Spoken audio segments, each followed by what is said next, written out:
미국 프로축구 역사상 가장 비싼 발목의 스터드가 꽂힌 순간 전 세계 축구 팬들의 심장이 멈췄다는 거 아시나요? 여러분, 이거 진짜 심각한 얘기거든요. 지금부터 제가 풀어드릴 이야기는 단순히 축구 경기 하나에서 벌어진 거친 파울의 차원을 넘어서 한 명의 슈퍼스타가 어떻게 리그 전체의 시스템을 바꿔놓는지에 대한 역사적 순간의 기록이에요. 손흥민이라는 이름 석 자가 북미 대륙에 상륙한 지 채 한 달도 안 됐는데 벌써 리그 사무국이 긴급 회의를 소집하고 심판 교육 프로그램을 전면 개편하겠다고 나선 상황이거든요. 뭐가 이들을 이렇게까지 움직이게 만들었을까요? 그 답은 텍사스 휴스턴의 한 축구 경기장에서 터져나왔습니다. 일단 배경부터 깔고 가야 할 것 같은데요. 손흥민의 LAFC 합류가 얼마나 폭발적인 반응을 불러일으켰는지부터 짚어야 해요. 개막전에서 메시의 인터 마이애미를 상대로 7만 명이 넘는 관중 앞에서 3대 0완승을 거두면서 어시스트까지 기록했잖아요. 그날 LA 메모리얼 콜리세움의 분위기가 어땠는지 아세요? MLS 역사상 가장 많은 관중이 몰린 개막전이었고 그 경기장을 가득 채운 사람들 중 절반 이상이 손흥민 유니폼을 입고 있었다는 거예요. 베컴이 왔을 때, 앙리가 왔을 때도 대단했지만 손흥민의 임팩트는 차원이 달랐어요. 프리미어 리그에서 10년간 탑클래스로 군림했던 선수가, 그것도 아직 전성기를 유지하고 있는 선수가 MLS에 온다는 건 리그 입장에서는 그야말로 횡재였죠. 그래서 두 번째 경기인 휴스턴 다이나모 원정도 엄청난 관심 속에 진행됐어요. 휴스턴은 지난 시즌 서부 콘퍼런스 10위 로 바닥을 기었던 팀인데 이 경기를 위해 쉘 에너지 스타디움 관중석이 거의 매진됐거든요. 휴스턴 팬들이 갑자기 자기 팀을 응원하기 시작한 게 아니라 손흥민을 보러 온 거예요. 이게 얼마나 아이러니한 상황인지 아시겠어요? 원정팀의 한 선수 때문에 홈 경기장이 매진되는 현상. 이건 스포츠 마케팅 교과서에 나올 만한 케이스거든요. MLS 총재가 나중에 밝힌 바에 따르면 손흥민의 LAFC 입단 이후 리그 전체의 티켓 판매량이 전년 대비 60% 이상 급증했다고 해요. 특히 LAFC의 원정 경기 티켓이 폭발적으로 팔리면서 상대팀 구단들까지 덩달아 수익이 치솟는 기현상이 벌어진 거죠. 그런데 문제는 여기서부터였어요. 손흥민이라는 존재가 MLS에 가져온 건 흥행만이 아니었거든요. 동시에 엄청난 타겟팅도 함께 왔다는 사실을 간과하면 안 돼요. 축구라는 스포츠에서 상대팀의 핵심 공격수를 막는 건 당연한 전술이지만 그 수위가 어디까지 허용되어야 하는가는 완전히 다른 차원의 문제거든요. 휴스턴전이 시작되고 나서 눈썰미 있는 사람들은 금방 알아챘을 거예요. 휴스턴의 수비 전략이 단순히 손흥민을 막는 걸 넘어서 손흥민을 경기에서 지워버리려는 의도로 설계됐다는 걸 말이에요. 경기 내내 손흥민이 공을 받으려고 움직일 때마다 최소 2명, 많게는 3명의 수비수가 달라붙었어요. 이 정도는 뭐 프리미어 리그에서도 흔한 광경이니까 손흥민한테는 일상다반사죠. 문제는 그 견제의 방식이었어요. 공을 향한 정당한 수비가 아니라 선수의 몸을 직접적으로 타겟팅하는 움직임이 반복됐거든요. 전반전 내내 손흥민의 발목, 무릎, 허벅지에 수비수들의 스터드가 닿는 장면이 계속 나왔어요. 심판이 파울을 선언한 것도 여러 번이었지만 카드가 나오지 않은 위험한 접촉도 적지 않았죠. LAFC가 점유율 70%로 경기를 압도했지만 골은 쉽게 나오지 않았어요. 휴스턴이 완전한 수비 블록을 형성했고 그 블록의 중심 타겟은 바로 손흥민이었거든요. 그러다가 터진 거예요. 전반 추가 시간 0대 0으로 팽팽하게 맞서던 상황에서 손흥민이 이선 중앙에서 공을 받으려고 움직였어요. 바로 그 순간 휴스턴의 센터백 안토니오 카르리 뒤에서 접근했는데 이 선수의 발동작이 명백히 이상했거든요. 공을 향한 게 아니었어요. 손흥민이 볼을 먼저 컨트롤하려는 찰나 카르레 스터드가 손흥민의 왼쪽 아킬레스건 부위를 정확히 짓밟았어요. 찍었다는 표현이 더 정확할 거예요. 스터드를 세운 채로 축구 선수에게 가장 치명적인 부위 중 하나인 아킬레스건을 뒤에서 가격한 거죠. 손흥민은 그 자리에서 그대로 쓰러졌어요. 일어나지 못하고 발을 부여잡으며 극심한 고통을 호소했거든요. 소름 돋지 않나요? 아킬레스건 파열은 축구 선수의 커리어를 종결시킬 수 있는 최악의 부상 중 하나예요. 2022년 카타르 월드컵 직전에 손흥민이 안어골절 당했던 거 다들 기억하시죠? 그때도 전 세계가 숨을 죽였어요. 안면 마스크를 쓰고 월드컵에 나섰을 때 얼마나 많은 사람들이 그의 투지에 감동했는지 모르거든요. 그런데 지금 MLS 경기장에서 또다시 그 악몽이 재현될 뻔했던 거예요. 휴스턴의 쉘 에너지 스타디움 관중석이 순식간에 얼어붙었어요. 심지어 휴스턴 팬들조차 숨을 죽이고 지켜봤거든요. 왜냐하면 그들도 알았으니까요. 자기들이 티켓을 산 이유가 손흥민을 보기 위해서였다는 걸 말이에요. 주심의 판정은 즉각적이었어요. 일말의 망설임도 없이 안토니오 카를에게 다이렉트 레드카드를 꺼내들었죠. 그런데 여기서 진짜 드라마가 시작돼요. 휴스턴의 벤 올슨 감독이 경기 후 기자회견에서 뭐라고 했는지 아세요? 이 사람이 공개적으로 주심의 판정에 불만을 표시했어요. 처음에는 옐로카드를 꺼냈다가 레드카드로 바꿨다고 주장하면서 여러 번 다시 봤지만 오심이라고 생각한다고 말한 거예요. 그리고 가장 문제가 되는 발언이 나왔죠. 그 선수가 누구인지도 판정에 어느 정도 영향을 미쳤다고 본다라는 뉘앙스를 풍긴 거예요. 이게 무슨 뜻이냐면 손흥민이라는 스타 선수라서 심판이 레드카드를 준 거지. 일반 선수였으면 옐로카드도 안 나왔을 거라는 암시거든요. 아니 이게 말이 돼요? 지금 벤 올슨 감독이 하는 소리가 뭐냐면 손흥민의 명성 때문에 자기 팀 선수가 억울하게 퇴장당했다는 논리잖아요. 휴스턴 팬들은 한술 더 떠서 손흥민을 아카데미 상금 연기자라고 조롱했어요. 소셜미디어에 손흥민이 과장되게 쓰러졌다는 식으로 편집한 영상을 올리면서 비웃었거든요. 이 상황에서 제가 팩트 폭격을 좀 해드려야겠어요. 경기 끝나고 공개된 자료들을 보시면 모든 게 명확해지거든요. MLS 무브라는 전문 매체가 라커룸 영상을 공개했는데 거기서 손흥민이 발목 부위에 아이싱을 하고 있는 장면이 포착됐어요. 아킬레스건 쪽에 테이핑을 감고 있었고 발목에는 선명한 스터드 자국이 남아 있었죠. 일부 매체는 출혈 흔적까지 보인다고 보도했어요. 기자가 발목은 괜찮냐고 물었을 때 손흥민이 뭐라고 했는지 아세요? 말 한마디 없이 미소를 지으면서 엄지손가락을 치켜 세웠어요. 이게 아카데미 상급 연기예요? 스터드에 아킬레스건을 밟혀서 피가 배어나는 발목에 테이핑을 감고도 불평. 한마디 없이 웃어 보이는 게 연기라고요? 이런 걸 풍격이라고 하는 거거든요. 프리미어 리그에서 10년간 최전선을 지배하면서도 단 한 번도 시뮬레이션으로 경고를 받은 적이 없는 선수가 손흥민이에요. 거친 몸싸움이 일상인 영국 축구에서 가장 클린한 플레이어 중 한 명으로 인정받는 사람이거든요. 그런 선수가 MLS에 와서 갑자기 다이빙을 한다? 이건 논리적으로도 말이 안 되는 소리예요. 그리고 여기서 끝이 아니에요. 후반전에서 또 한 번의 충격적인 장면이 나왔거든요. 후반 막판 아민 부드리의 환상적인 스루 패스를 받아서 손흥민이 골키퍼와 1대1 상황으로 질주했어요. 명백한 득점 찬스였죠. 그런데 휴스턴의 아구스틴 부자트가 뒤에서 손흥민을 잡아당긴 거예요. 유니폼을 잡고 끌어내리면서 넘어뜨렸어요. 주심은 또다시 레드카드를 꺼냈죠. 한 경기에서 2장의 레드카드, 그리고 그 둘 다 손흥민에 대한 파울이었어요. 이게 우연이라고 생각하세요? 아니거든요. 이건 명백한 패턴이에요.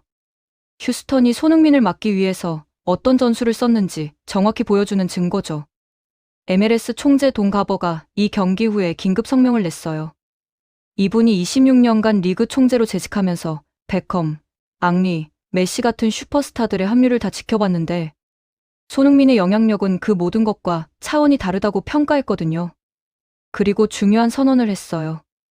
이번 시즌부터 모든 경기의 주심들에게 3가지 강화된 지침을 내리겠다고 말이에요. 첫째, 공과 무관하게 선수의 아킬레스건, 발목, 무릎 등 부상 위험이 높은 부위를 가격하는 행위에 대해서는 고의성 여부와 관계없이 엄정한 제재를 내리겠다는 거예요. 결과가 아니라 행위의 위험성 자체를 기준으로 삼겠다는 거죠. 둘째, 스타 선수에 대한 집중 견제가 정당한 수비를 넘어서 폭력적 행위로 전환되는 순간을 심판들이 정확히 식별할 수 있도록 시즌 중 정기적인 교육 세션을 실시한다는 거예요. 셋째, 위험한 태클로 퇴장당한 선수의 소속 감독이 공개적으로 판정을 조롱하거나 피해 선수를 비하하는 발언을 하는 것에 대해서도 리그 차원에서 모니터링하겠다고 했어요. 이게 무슨 의미냐면 벤 올슨 감독처럼 그 선수가 누구인지가 영향을 미쳤다는 식의 발언은 자칫 선수 보호보다 심판 압박을 조장하는 분위기로 이어질 수 있다는 거거든요. 이건 엄청난 변화예요. 한 명의 선수가 리그에 들어온 지 한 달도 안 돼서 리그 전체의 규정과 심판 교육 시스템을 바꿔놓은 거라고요. 이게 손흥민이라는 선수의 위상이에요. 그런데 여기서 좀 더 깊이 들어가 볼 필요가 있어요. 왜 휴스턴은 이렇게까지 손흥민을 거칠게 막으려고 했을까요? 단순히 상대팀의 에이스를 막기 위해서, 물론 그것도 있겠지만 더 근본적인 이유가 있거든요. MLS라는 리그의 특성상 유럽 빅리그에서 전성기를 보낸 스타들이 커리어 말년에 오는 경우가 대부분이었어요. 베컴도 37살에 왔고, 앙리도 30이 넘어서 왔죠. 메시도 36살에 MLS에 왔어요. 그런데 손흥민은 다르거든요. 33살이지만 여전히 프리미어 리그 톱클래스의 기량을 유지하고 있고, 지난 시즌에도 토트넘에서 핵심 선수로 뛰었어요. 전성기가 살짝 지났다고 하더라도 MLS 수준에서는 압도적인 차이를 만들어낼 수 있는 능력을 갖춘 선수라는 거죠. 휴스턴 입장에서는 정상적인 방법으로는 손흥민을 막을 수 없다는 걸 이미 알고 있었을 거예요. 개막전에서 메시의 인터 마이애미를 상대로 손흥민이 보여준 플레이를 분석했을 텐데, 그의 움직임, 패스, 슈팅 능력 모든 게 MLS 수비수들이 감당하기 버거운 수준이었거든요. 그래서 나온 전술이 물리적으로 압박해서 경기에서 지워버리자는 거였던 거죠. 문제는 그 물리적 압박의 수위가 위험한 수준까지 올라갔다는 거예요. 이건 축구가 아니라 거의 격투기에 가까운 행위였거든요.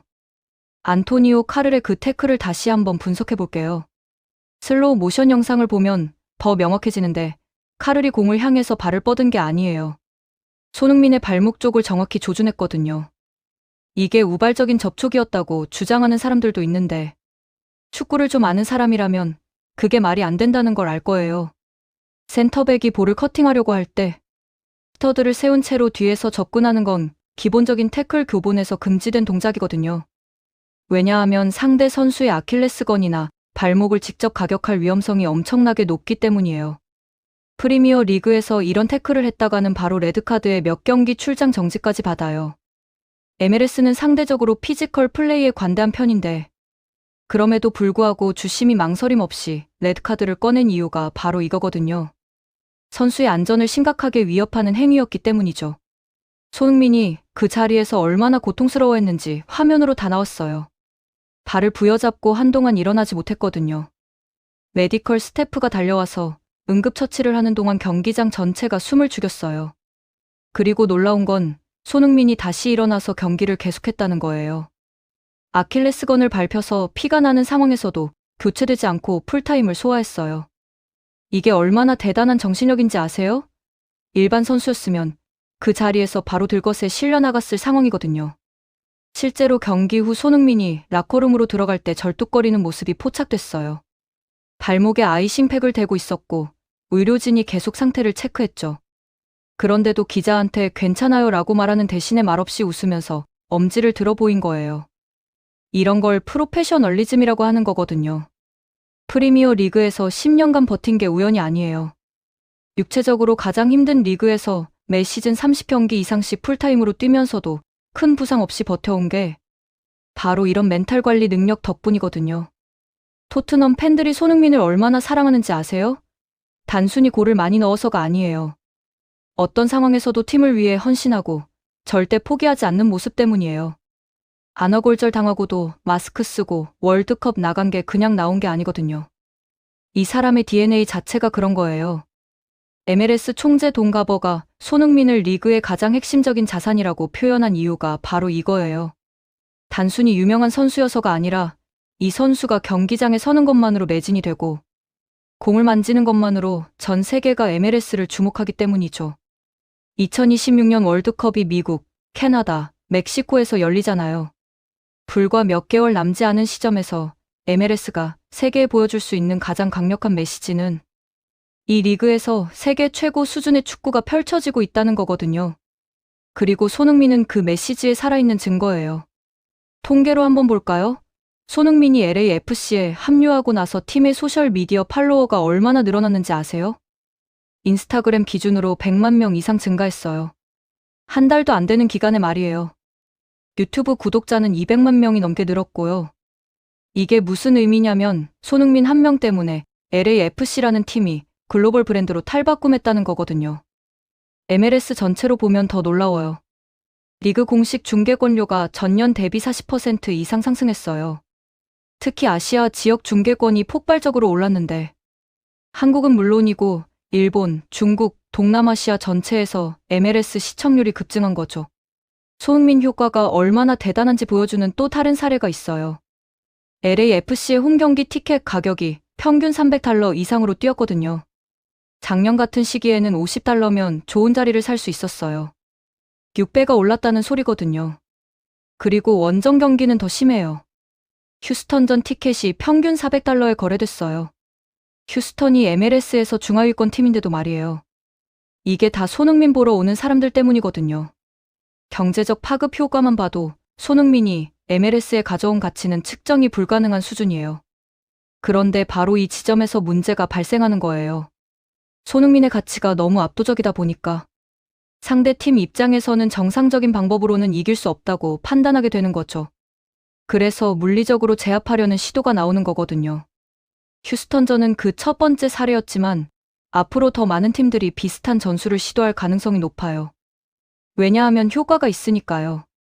실제로 손흥민이 전반전에 여러 번 거친 태클을 당하면서 움직임이 제한됐거든요. 완전히 경기력이 떨어진 건 아니지만 프리미어 리그에서 보여주던 것만큼의 폭발적인 플레이는 나오지 않았어요. 이게 MLS 입장에서는 엄청난 딜레마예요. 손흥민 같은 슈퍼스타를 보호해야 하는데 동시에 축구 경기의 피지컬한 특성도 유지해야 하거든요. 너무 과보하면 경기가 재미없어지고 방치하면 스타 선수들이 부상당할 위험이 커지죠. 그래서 돈가버 총재가 내놓은 해법이 바로 명확한 기준 설정이에요. 어디까지가 정당한 수비고 어디서부터가 위험한 반칙인지를 심판들한테 정확히 교육시키겠다는 거거든요. 그리고 그 기준을 일관되게 적용하겠다는 거죠. 이건 단순히 손흥민만을 위한 조치가 아니에요. 메시도, 부스케츠도, 수아레스도 모두 보호받아야 하는 자산이거든요. 하지만 솔직히 말하면 손흥민이 아니었으면 이렇게까지 빠르게 시스템 변화가 일어나지 않았을 거예요. 왜냐하면 손흥민은 메시와 달리 아직 전성기의 기량을 유지하고 있고 엄청나게 다이나믹한 플레이를 보여주는 선수거든요. 그러니까 상대 팀 입장에서는 더 위협적으로 느껴지고 더 거칠게 막으려고 하는 거예요. 메시는 나이 때문에 이미 폭발적인 스피드는 많이 줄었잖아요. 그래서 수비수들이 거리를 두고 대응할 수 있어요. 하지만 손흥민은 여전히 MLS 수비수들로서는 따라잡기 힘든 스피드를 갖고 있거든요.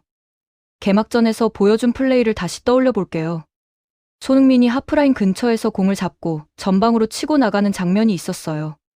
인터 마이애미의 수비수 3명이 막으려고 했지만 아무도 못 따라갔거든요. 순간 가속력이 MLS 수준을 완전히 초월하는 거예요. 결국 반칙으로 끊었는데 그나마 프리킥 거리 바깥쪽이어서 직접적인 득점 기회는 안 됐지만요. 이런 플레이를 막으려면 정상적인 수비로는 불가능하다는 게 상대 팀들한테 각인됐을 거예요. 그래서 휴스턴이 선택한 게 물리적 제압이었던 거고요. 그런데 여기서 휴스턴이 크게 오판한 게 있어요. 손흥민은 거친 플레이에 익숙한 선수라는 거예요. 프리미어 리그에서 10년간 뛰면서 세계에서 가장 피지컬이 강한 수비수들을 상대해왔거든요. 반다이크, 루디거, 디아스 같은 괴물들이 매주 상대였어요. 그런 선수들한테 당한 몸싸움에 비하면 MLS 수비수들의 견제는 솔직히 약한 편이에요. 손흥민이 쓰러지고 고통스러워한 건 정말로 위험한 타이밍에 위험한 부위를 가격당했기 때문이지. 그 정도 압박을 못 견뎌서가 아니거든요. 만약 아킬레스건이 아니라 다른 부위를 맞았으면 바로 일어나서 계속 뛰었을 거예요. 그리고 경기 결과를 보면 휴스턴의 전술이 완전히 실패했다는 걸 알 수 있어요. 2대0으로 LAFC가 승리했거든요.